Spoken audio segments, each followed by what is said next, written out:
Namang nagkasundo itong si Bingo at Ling at kailangan nila ang isa't isa. Sinabi nga ni Bingo na gusto niya itong si Ling at kailangan niya ito pero ang priority niya muna ay kung paano siya uunlad. At isasantabi niya muna ang love life at ang mahalaga ay nasabi niya na may gusto siya kay Ling. Si Ling naman ay ganun din at sinabi niyang kailangan niya itong si Bingo para makahanap ng ebidensya at malaman kung sino ang tunay na gumawa nun sa kanyang ina. Nasabi rin ni Ling na hindi siya pwedeng magdemanda dahil wala pa rin siyang matibay na ebidensya. Kaya pagtatanong ni Bingo sa kanya na ano na ang dapat niyang gawin. Sinabi naman ni Ling na hindi niya bibitawan kung ano ang pinahahalagahan ng mga Chu at yon ay ang GLC.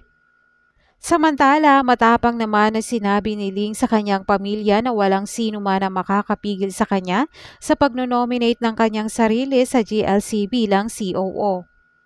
Sa araw naman ng appointments, sinabi na ni Sherwin kung sino ang magiging bagong COO.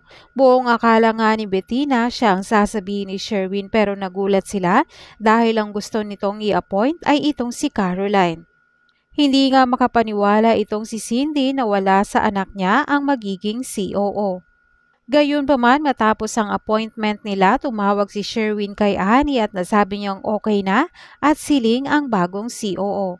Masaya namang sinabi ni Annie kay Sherwin na good job. Sa kabilang banda naman, muling nagkita itong si Bingo at Ling para alamin kung ano ang kaugnayan ni Annie kila Cindy. Dahil nangako si Bingo na tutulungan niya itong si Ling kaya naman sumama siya.